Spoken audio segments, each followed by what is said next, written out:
sejam todos muito bem-vindos a mais um vídeo do Diálogos Psicológicos. O vídeo de hoje vai falar sobre atendimento domiciliar ou home care. Esse tema surgiu de uma discussão lá no Diálogos Psicológicos do Instagram, então se você ainda não segue a gente por lá, corre, porque tem muita discussão interessante praticamente todos os dias sobre psicologia clínica, sobre ética, sobre documentação psicológica e muito mais. Vamos começar então definindo o atendimento domiciliar?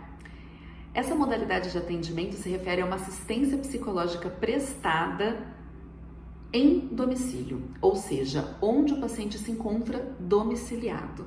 Aqui por domicílio a gente não precisa se restringir à residência do paciente. A gente pode estender essa definição, de atendimento domiciliar para contextos hospitalares, para contextos de instituição de longa permanência, para contexto residencial, enfim, quando o paciente não pode estar no contexto de consultório e o terapeuta, o psicólogo se desloca até onde ele se encontra domiciliado.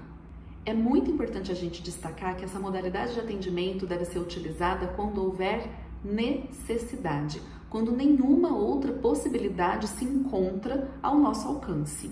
Então a gente não faz atendimento domiciliar só porque isso é uma alternativa mais fácil, a gente não faz atendimento domiciliar só porque o paciente quer ou porque o paciente não quer se deslocar até o contexto de consultório ou contexto de gabinete, tá? A gente faz esse atendimento porque existe uma necessidade de que ele seja feito. E por quais motivos, a gente lança a mão dessa modalidade? Então a gente divide, esses motivos em 4. O primeiro que a gente pode destacar são as limitações logísticas. Geralmente a gente pensa na limitação logística em casos, por exemplo, de terapia familiar, quando fica muito difícil de reunir todos os membros no consultório. Aí pode-se lançar mão do atendimento domiciliar, mas esse é um ponto que eu acho que tem que ser muito cuidadoso. Tem uma coisa que a gente fala, que é a questão do custo de resposta. O processo terapêutico não é uma coisa simples, não é uma coisa fácil. A gente precisa desde o início do comprometimento de todos os envolvidos. Então, quando a gente fala em terapia familiar, a gente não pode lançar mão do atendimento domiciliar exclusivamente porque é difícil todo mundo estar no consultório. A gente precisa perceber, a gente precisa sentir que houve uma movimentação nesse sentido de vir até o meu contexto de trabalho. Eu preciso perceber que todas as tentativas foram esgotadas e que realmente não houve possibilidade de reunião de todos esses membros dentro do meu consultório. Aí então entra a alternativa do atendimento domiciliar.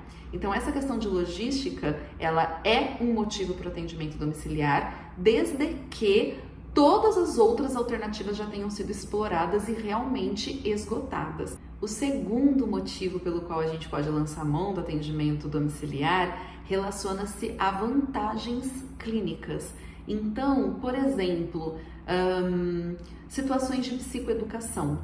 Eu me lembro na minha faculdade que eu atendia uma criança bastante comprometida, não tinha um diagnóstico muito definido e que houve um momento que foi muito importante estar no contexto dela para entender algumas das variáveis controladoras. Então a gente precisava, eu falo a gente porque era um grupo de estágio, a gente precisava entender, por exemplo, na hora da alimentação, como que acontecia a interação com os pais, o nível de suporte. Então assim, a vantagem clínica é quando no contexto de consultório eu não consigo explorar o suficiente para as minhas intervenções. Então eu me desloco até o contexto no qual esse paciente se encontra para poder fazer uma coleta mais cuidadosa de dados, ter um entendimento melhor das interações, das contingências ali que estão atuando na manutenção do comportamento do paciente e tudo mais, tá? Desculpa agora aqui esse parênteses, eu fui super analista do comportamento, mas é minha abordagem teórica, eu acho que deu para vocês entenderem. O terceiro motivo, e um dos mais comuns, que a gente encontra, se refere às limitações físicas do paciente. Então aqui, por exemplo, pode-se encontrar aquele paciente que sofreu um acidente vascular cerebral e se encontra acamado. Aqui a gente pode encontrar um paciente obeso mórbido que não tem condições de se locomover até o consultório.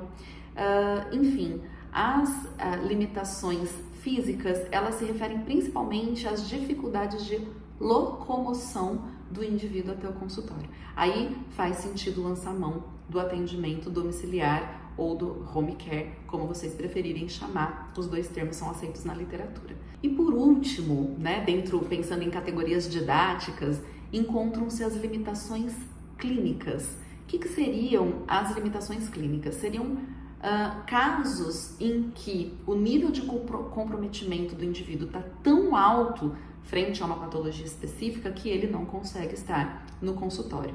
Por exemplo, um transtorno depressivo maior, né, com um episódio depressivo grave em que o indivíduo não consegue sequer sair da cama.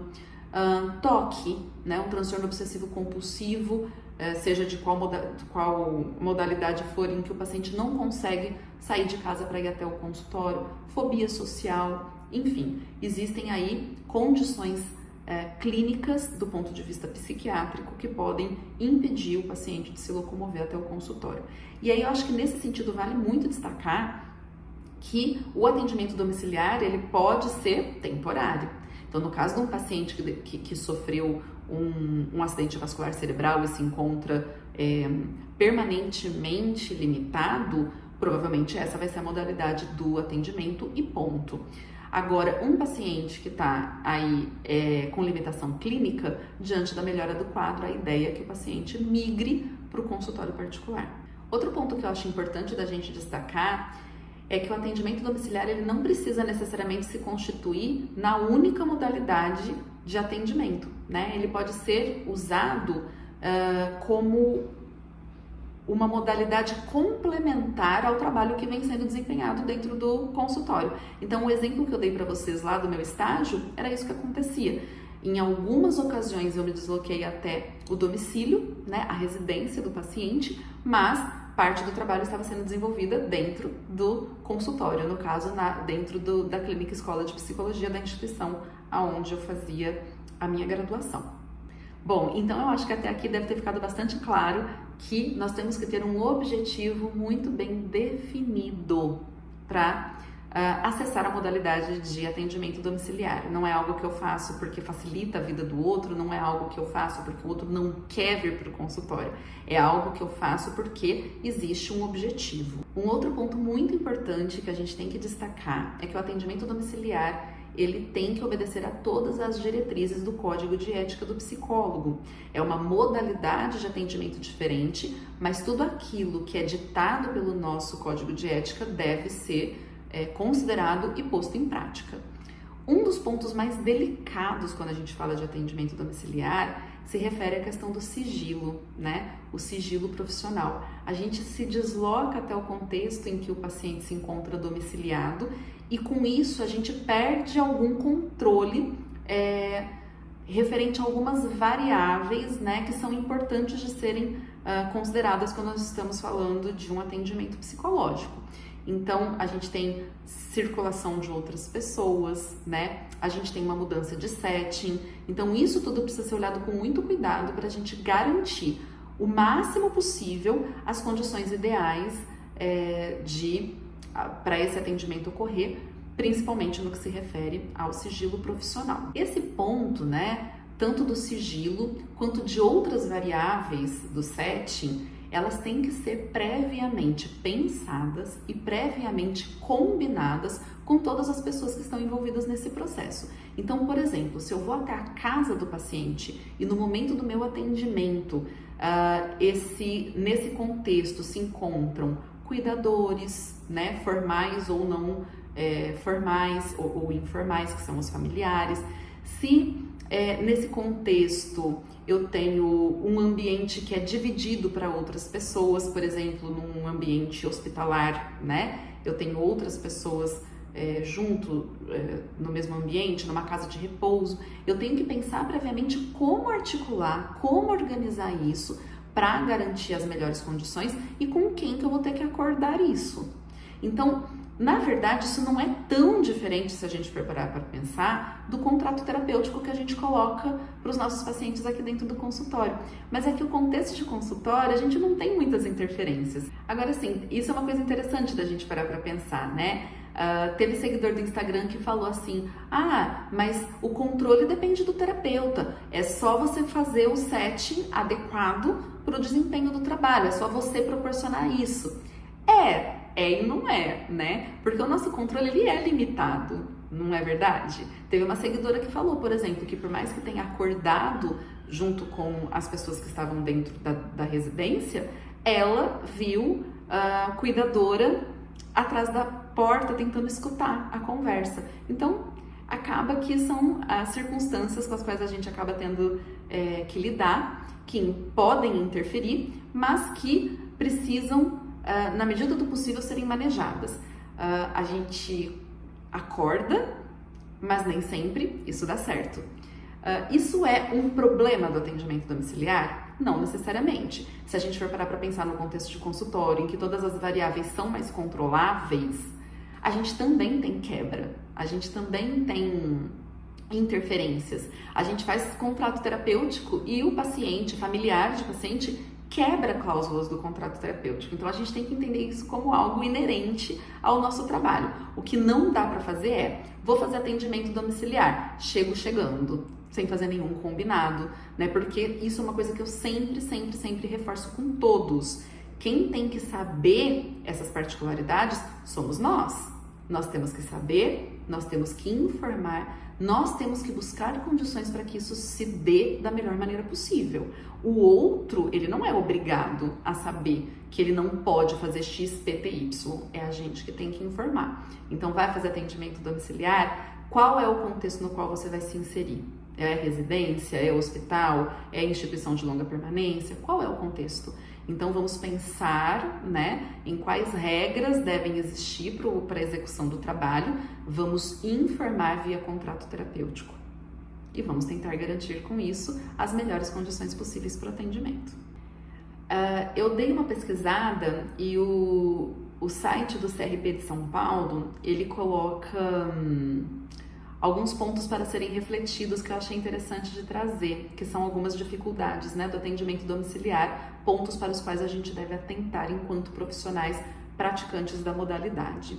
Um dos pontos se refere ao aspecto de que o ambiente do paciente, ele acaba revelando mais do que deveria revelar. O que isso quer dizer, né? Quando a gente está aqui dentro do consultório, o paciente vem até nós.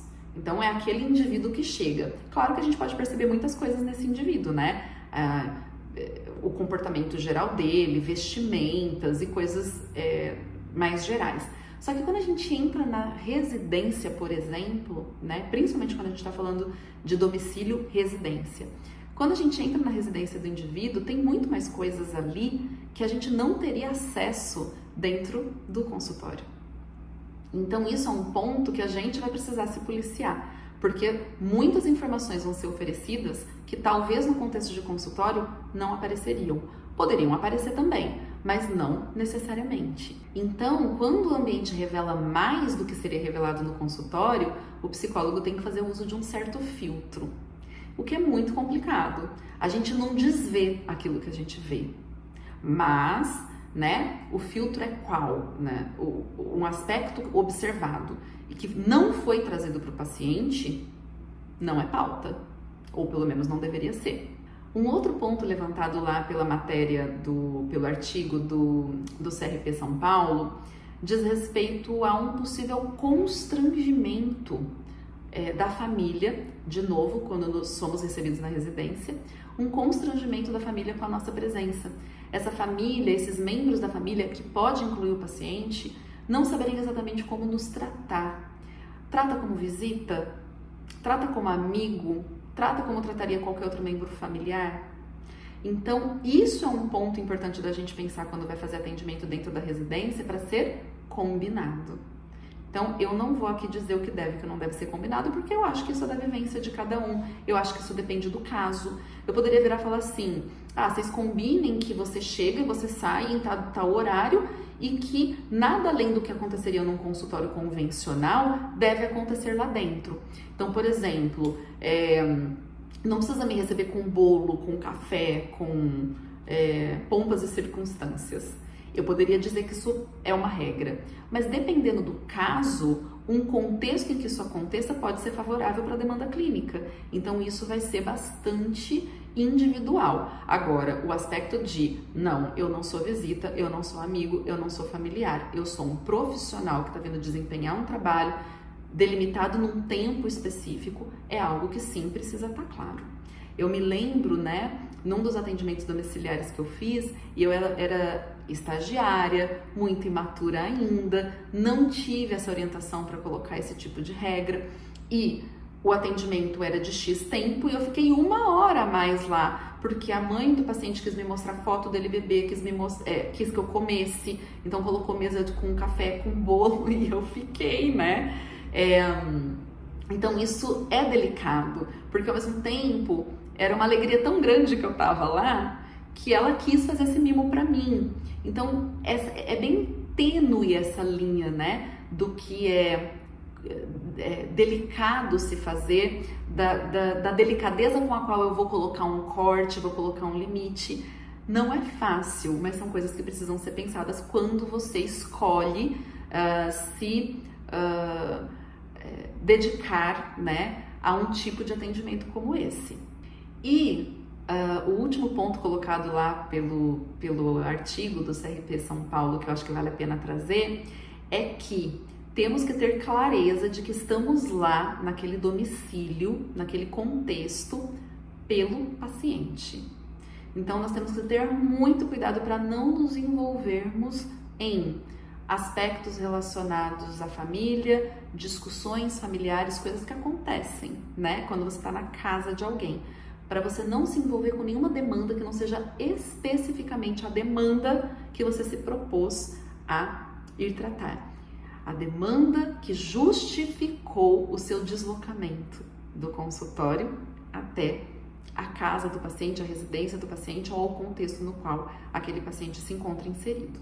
Cabe aqui também a gente fazer brevemente uma diferenciação entre atendimentos domiciliares e setting estendido. Isso foi um outro ponto que apareceu lá no Instagram. O setting estendido a gente entende como uma estratégia dentro de um atendimento que já está sendo desempenhado num contexto específico, tá? Então eu tô fazendo atendimento aqui no meu consultório e eu lanço mão de uma estratégia de atender o paciente na praça, porque aquilo se justifica naquele caso.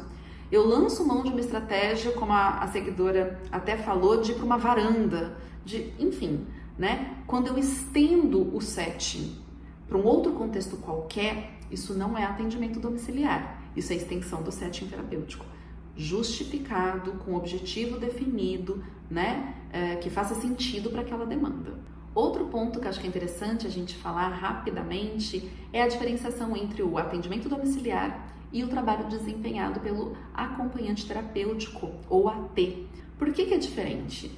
O acompanhante terapêutico, a característica dele é não estar dentro do consultório, é estar fora do consultório. Então, o acompanhante terapêutico, ele desempenha um trabalho extra-consultório, mas não necessariamente isso vai caracterizar um atendimento domiciliar. O trabalho desempenhado pelo acompanhante terapêutico, via de regra, é complementar ao trabalho que está sendo desempenhado dentro do consultório. Então, é um outro profissional desempenhando um trabalho específico de acompanhante terapêutico.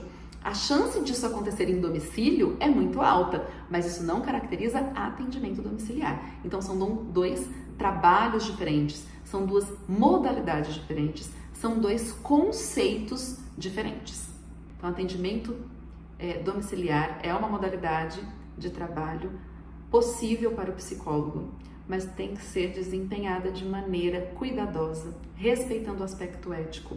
Eleito, o atendimento domiciliar eleito como forma de acompanhamento, tratamento única e exclusivamente quando nós não temos outra possibilidade de tratamento a ser destinado para esse paciente ou para essa família que se encontra adoecido ou adoecida.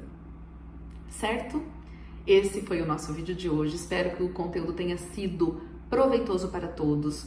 Não se esqueçam de se inscrever no canal, de curtir o vídeo, de encaminhar para quem vocês acharem que esse vídeo possa ser útil, e a discussão costuma continuar lá no Diálogos Psicológicos Instagram e aqui nos comentários. Eu vou ficar muito feliz de saber o que vocês acharam do vídeo, se vocês têm outras dúvidas, se vocês têm outras pautas para sugerir, e queria também saber se vocês fazem atendimento domiciliar e qual a experiência de vocês.